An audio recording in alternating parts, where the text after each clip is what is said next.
The glass did not shatter so much as it exploded. One moment it was sitting at the edge of the credenza, near the entrance of the Ashford estate, and the next it was in pieces across the Italian marble, catching the chandelier light in a dozen directions at once. No one moved to clean it up. That was the first thing Miriam noticed when she walked into the Ashford family gathering that September evening. Not the flowers. White ranunculus and eucalyptus arranged in towers along the dining table. Not the suits or the dresses or the way the men shook hands with both palms. The glass on the floor, and no one moving toward it. She picked it up herself, the way she always did. She found a cloth behind the bar cart and she wrapped the larger pieces and set them near the kitchen door, and then she washed her hands and smoothed the front of her dress and walked back into the room. Her husband Elliot, not the Elliot in the file, a different Elliot, one who had grown up in this house and learned early that messes were for other people to handle, was already in conversation with his cousin near the window. He did not look up. That was year one. Miriam Osei had grown up in the north end of Hamilton, Ontario, in a house where the furnace went out every February, and her mother kept the stove running on low to make up the difference. She was the third of 4 children and the only one who went to university, and she went on a combination of bursaries and overnight shifts at a warehouse distribution center on the edge of the city, where she packed shipments from 10 at night until 6 in the morning, and then took the bus to campus and sat in the front row of her economics lectures, because she had found that sitting in the front row made it harder to fall asleep. She graduated with distinction. She got a job at a mid-sized software company in Waterloo. She worked there for 3 years, and then she left to start something of her own with $11,000 saved and a business plan she had written in longhand over 6 months in the margins of every notebook she owned. By 31, she had 40 employees. By 34, she had 240 and an office in Toronto's financial district with her name on the building directory in small sans serif letters that she found embarrassing and quietly professional all at once. She met Elliot Ashford at a conference in Vancouver. He was in real estate development. He was funny in a way that surprised her, self-deprecating in a room full of men who were not, and he asked her questions and listened to the answers, which was also not common. They dated for 2 years. She met his family at Thanksgiving, a long weekend at the family estate outside Ottawa, where the lawns went on until they didn't, and the house had a name, the way old houses in England had names. Ashford Grange. She had thought it was charming at the time. She married him in June, in a ceremony at a garden in Prince Edward County, with 40 guests and wildflowers, and her mother in a yellow dress crying from the moment the music started. She was 36. She was happy. She believed that love was enough to smooth over the places where 2 lives did not quite fit together. She believed this for longer than she should have. The credenza incident was not the only thing that happened that first year. It was not even the worst. At the Christmas gathering in December, Elliot's mother, a woman named Harriet Ashford, who had the bearing of someone who had decided many years ago that the world was arranged correctly and her only job was to maintain it, had introduced Miriam to a group of arriving guests as Elliot's friend. Not wife, friend. Miriam had smiled and extended her hand and said, clearly and without aggression, that she was actually Elliot's wife, and Harriet had touched her on the arm and said, "Of course, yes, how lovely," in a tone that suggested the correction had been unnecessary and slightly rude. Elliot had been in the other room. When she told him later, he said he was sure his mother hadn't meant anything by it. He said his mother sometimes got flustered at parties. He said Miriam might be reading into it. She was not reading into it. She knew the difference between a mistake and a choice. She had spent her career learning to tell them apart quickly, because in boardrooms and pitch meetings and funding conversations, the distinction mattered enormously. A mistake had a quality of accident to it, a disruption in the pattern. What Harriet Ashford did had no accident in it at all. It was practiced and smooth and entirely deliberate, and the only unusual thing about it was that Miriam was expected to absorb it without comment. She absorbed it. She told herself it would get better. She had fixed harder problems than a difficult mother-in-law. In the second year, at the Ashford family's annual spring gathering, they called it a gathering, never a party, the distinction seeming to matter to them. For reasons Miriam could not entirely determine, she had been standing near the buffet when a man she didn't recognize approached her and asked if she could tell him where the coats were being kept. He was around 60, well-dressed, with the look of someone who had come straight from a golf course and not bothered to change entirely. He had looked at her standing near the table and assumed she was staff. She told him the coats were in the room at the end of the hall to the left. He thanked her and walked away. He did not appear to register anything unusual about the exchange. She stood there for a moment with a glass of sparkling water in her hand and looked across the room at the people gathered in their small configurations of family and history, and understood something she had perhaps already known but not yet fully admitted to herself. She was not inside this gathering. She was adjacent to it. She had a ring and a surname and a place at the table, but she was adjacent. Later that evening, Elliot's brother Graham, a man who wore his confidence the way some men wore expensive watches, constantly and without occasion, had told a joke at dinner that was not quite a joke. It was the kind of thing that arrived as a joke and left as something else. It was about neighborhoods, about property values, about the way certain areas of a city changed when certain kinds of people moved in. He had glanced at Miriam when he said it. Just briefly. Just enough. No one said anything. The dinner continued. Someone asked about the golf tournament at the club, and the conversation moved on the way conversations did when everyone at the table had collectively decided that moving on was what they wanted to do. Miriam looked at her plate. She thought about her mother's kitchen, the stove running low against the cold, the way her mother had always said that you proved people wrong not by arguing with them, but by continuing. She picked up her fork and continued. The comments about her company began in the third year. It was subtle at first. The way subtle things always were in rooms like this one. Rooms where the aggression had been refined over generations into something that could pass as conversation. Graham was the main source, though Harriet participated in her way, and Elliot's Aunt Dorothea, who had never once asked Miriam what her company actually did, had a habit of referring to it as Miriam's little project that had calcified into something. Miriam now simply waited for, at every gathering the way you waited for a specific weather pattern you had learned to read. Graham's version was more elaborate. He had a business background. Development, like Elliot, though his projects were smaller and his outcomes less consistent, and he used it to ask questions that were not questions. At the spring gathering in year 3, he had cornered her near the bar with a glass of scotch and a particular smile, and asked her what her company's current valuation was. And when she told him, he had made a sound that was half law, half exhale, and said that was impressive for a boutique operation. Nexus Analytics was not a boutique operation. It was a mid-market enterprise software firm with clients in 7 provinces and 4 American states, and a contract pending with a federal government agency that she was not permitted to discuss publicly. It employed 312 people. It had been ranked in the top 50 fastest-growing companies in Canada for 3 consecutive years. She said, politely, that they were doing well. She smiled. She moved away.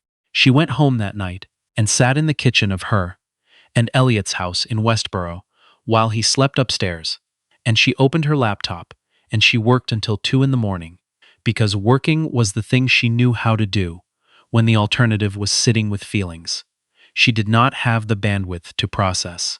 She told herself that Graham was insecure. She told herself that Harriet was a product of a different generation.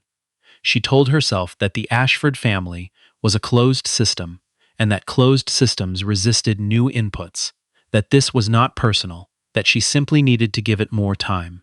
She gave it more time. By year 5, Elliot had started doing something new. It was different from his family's behavior, quieter, more private, with no audience to perform for, which in some ways made it harder to name. He had started finishing her sentences at dinner parties. Not incorrectly, exactly, but slightly off, in ways that shifted the point she was making, softened it, made it smaller. He had started answering questions people directed at her, stepping into the conversational space before she could occupy it, with the ease of someone who had no idea he was doing it. When she pointed it out, he said she was being oversensitive. When she pointed it out a second time, he said she always made everything a thing. She did not think she was being oversensitive. She had built a company from $11,000 and an idea. She had sat in funding meetings where the men across the table had talked to each other instead of her, and she had redirected those meetings through sheer precision of argument. She knew what it felt like to be edged out of a room, and she knew the difference between imagining it and experiencing it. She said as much. Elliot told her that comparing him to those men was unfair and honestly a bit insulting. She stopped pointing it out. The incident at the midsummer dinner happened in year 6. The Ashford family held a midsummer dinner every July at the estate, a tradition that predated most of the people present. The kind of gathering that had its own gravitational pull and expected attendance without explicitly requiring it. There were 43 people at the table that year. Miriam had counted them while helping Harriet arrange the seating cards, a task she had taken on several years earlier because it needed doing and no one else seemed inclined. She did not resent doing it. She had learned that the tasks no one wanted were often the ones that taught you the most about a room. The dinner was going the way those dinners went, the wine and the particular rhythm of conversation. That happened when a group of people had eaten together many times and knew each other's stories well enough to coast on references and shared history. When Graham said something about the new development project he was working on in Gatineau Hills, Miriam made a comment, a small one, based on something she had read that week about zoning regulation changes in the National Capital Region that would likely affect the project timeline he was describing. Graham looked at her. It was not a hostile look, exactly. It was something more specific than hostility. It was the look that said, "I have not invited your participation in this, and the fact that you are offering it suggests a misunderstanding on your part about where you belong in this conversation." He said, "Right," in a tone that closed the subject and turned back to the man on his other side. Elliot did not look at her. He was examining his wine glass. He brought it to his lips. She felt something happen in her chest, a compression, like a valve closing. And she set down her fork and she folded her hands in her lap and she breathed and she looked at the table and she understood, with a clarity she had been circling for years, that she had been wrong about the time. There was no amount of time she could give this that would change what it was. She had believed that patience was a form of proof, that if she stayed long enough and conducted herself well enough and absorbed enough without complaint, the family would eventually recognize her as belonging. She understood now that belonging was not something the Ashford family was going to bestow on her. It was not something they were capable of. The room had a fixed architecture, and she was not in it. She picked up her fork. She finished dinner. She was very well behaved. The midsummer dinner of year 7 is the one that changed everything. It was a Saturday evening in mid-July, warm in the way that Ottawa is warm in summer. Not a punishing heat, but a full, golden, generous warmth that came through the tall windows of the dining room and settled across the table like something you'd want to keep. There were more people this year. 51. Miriam had done the seating cards again. The evening started the way those evenings started, and it progressed through its familiar rhythms. And it had reached the portion of the evening where the wine had been going for 2 hours, and the conversations had loosened at the edges, when Elliot, for reasons she could not entirely reconstruct afterward, she had offered an opinion about something, she thought. Something about a decision he had made at work, some small pushback, the kind of ordinary disagreement that happens between people who share a life. Elliot leaned across the space between their chairs and struck her, open-handed, across the face. The sound was very clear in the room.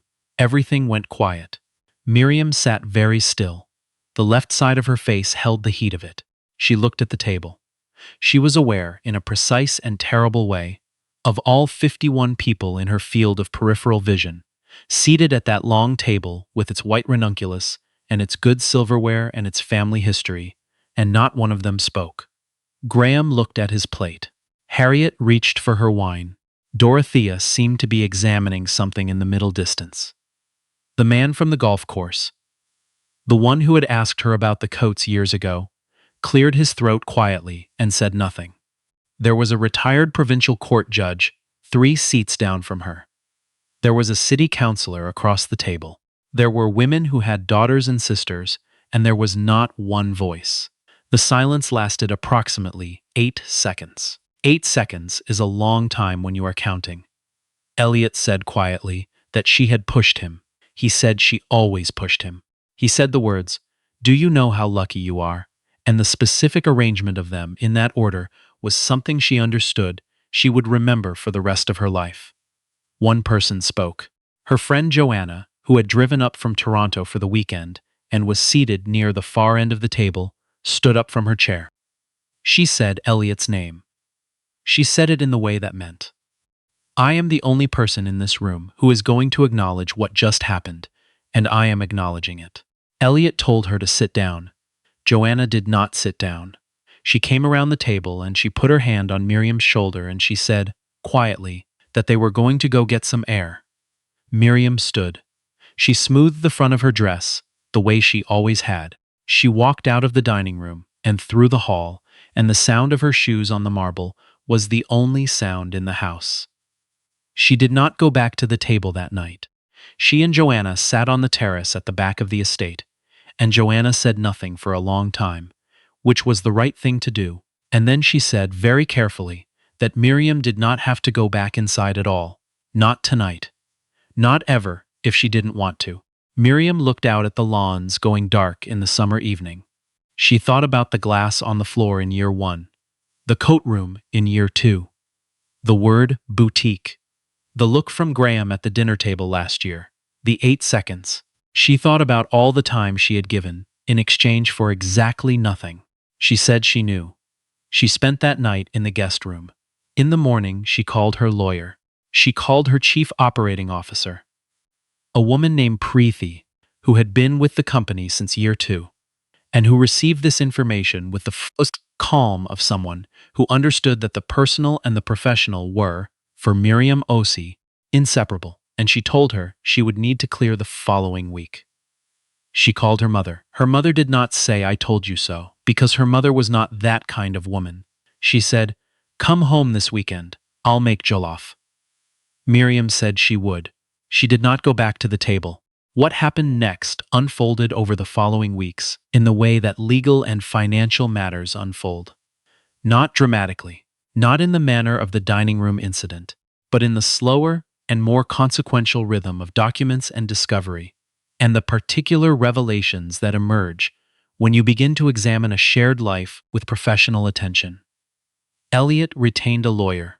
His family, Miriam learned, had been quietly expecting this for some time, which told her something she filed away for later consideration about how much of what she had experienced as sudden had actually been long in preparation on their side.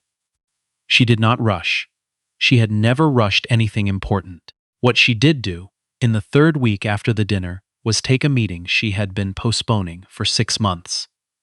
It was with a journalist from the Globe and Mail's business section, a woman named Christine, who had been asking for an interview about Nexus Analytics since the previous autumn. Miriam had been hesitant. She had always been private, by preference and by calculation, understanding that visibility was a resource to be deployed carefully and not spent all at once. But her communications director had been persistent, and the timing had ultimately felt right, and so she agreed. And on a Tuesday morning, she sat in a meeting room in the Nexus offices on Bay Street and answered questions for 90 minutes about the company she had built and the industry it operated in and where she thought it was going. The piece ran on a Thursday. It was long, feature-length, with a photograph taken in her office and a headline about her being one of the most consequential figures in Canadian enterprise technology. It quoted her at length. It described the company's growth. It mentioned, briefly, that she had started with $11,000 in a city where February meant the furnace went out, and you found another way to stay warm. The Ashford family read it.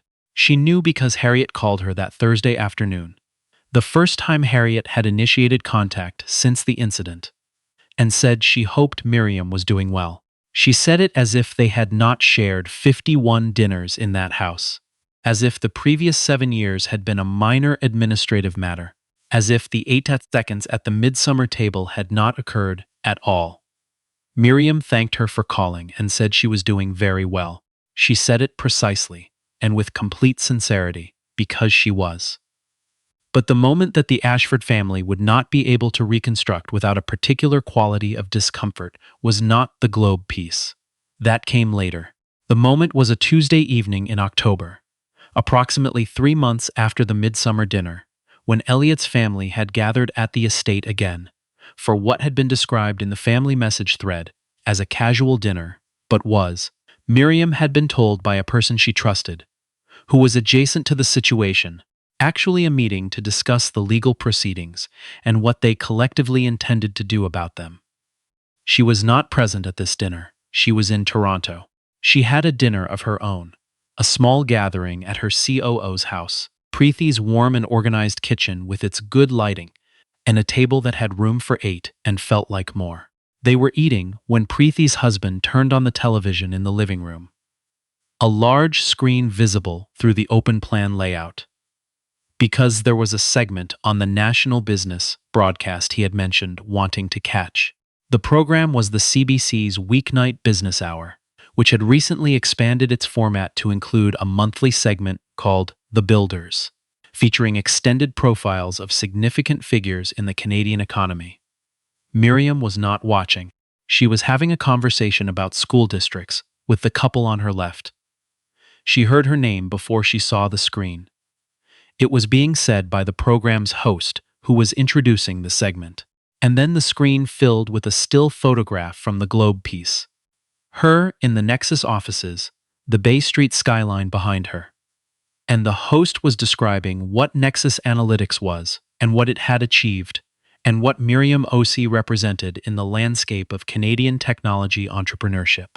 The segment was 14 minutes long. It used the word transformative. It mentioned the federal contract which had by then been announced publicly. The people at Preethi's table went quiet in the way that people go quiet when something unexpected happens on a screen in a room. Preethi raised her glass. At the Ashford estate, Miriam was told later, the same program was on. The family had not turned it off in time. The room had that particular television in the sitting room off the dining room. The one that stayed on during gatherings as background presence, and no one had thought to change the channel. And the host's voice had carried through the open door, as they were gathering around the table, and Harriet had heard her daughter-in-law's name spoken by a national broadcast journalist in the same sentence as the word transformative. Graham had gone very still. Dorothea had looked at the television, and then looked away, and then, apparently, looked back.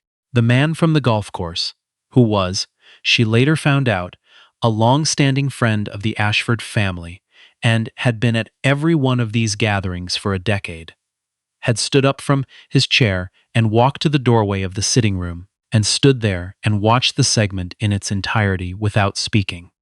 Elliot had not said anything at all. The dinner had continued, but it had continued differently. The divorce was finalized the following spring. The proceedings were not pleasant, but they were conclusive. Miriam's lawyer was excellent. The settlement reflected the full legal weight of what had occurred in that dining room in July.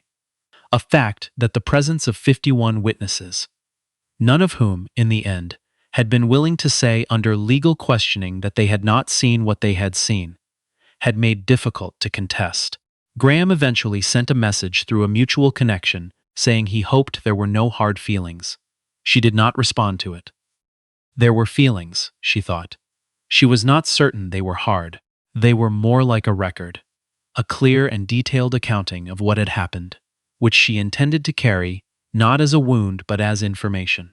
Joanna came to Toronto for a weekend in April, and they walked along the Humber River in the late season light and ate at a place on Roncesvalles that Miriam had been meaning to try for years, and talked about things that had nothing to do with the Ashfords at all. And Miriam realized, walking back to the car, with her coat open, because it had turned warm, that she felt light in a way she had not felt since. Before understood what she had married into. Not happy, exactly, or not only happy, but free in the particular way of someone who has put down something very heavy and taken a full breath for the first time in a long while. She had given 7 years to that table. She had arrived at it with patience and goodwill and competence, and she had sat there while it was returned to her as nothing. She had smoothed her dress and continued, and told herself that this was wisdom. She understood now that there was wisdom in it, yes, but there was also a cost to continuing in a place that was committed to your diminishment, and the cost was years, and you could not get them back. Her mother called that Sunday. She asked if Miriam had eaten. Miriam said yes. Her mother said good, because she needed to take care of herself. Miriam said she was. Her mother said she knew. She said she had always known that Miriam would be fine. She said it the way she had always said true things. Plainly, without decoration. In the voice of someone who had stood at a stove in February and found another way to keep warm. Miriam drove back to her apartment on a Tuesday evening and stood in the kitchen for a moment and looked at the city through the window. The lights coming on, building by building, in the early dark of a Canadian spring, and she thought about the glass on the floor at the estate in year 1, the way she had found a cloth and wrapped the pieces, and washed her hands and smoothed her dress and walked back in. She had done that for 7 years. She had cleaned up after other people's carelessness for 7 years, because she had believed that was what it cost to belong somewhere. It had not cost her a place at that table. It had cost her 7 years. She put the kettle on. She sat down at the kitchen table. She opened her laptop, and on the screen was an email from a journalist at Report on Business asking about the federal contract and what it meant for the company's next phase. She read it twice. She closed the laptop. She would answer it tomorrow. Tonight she was going to drink her tea and look at the city and not clean up after anyone at all. The kettle boiled, she poured it. Outside, the lights went on and on.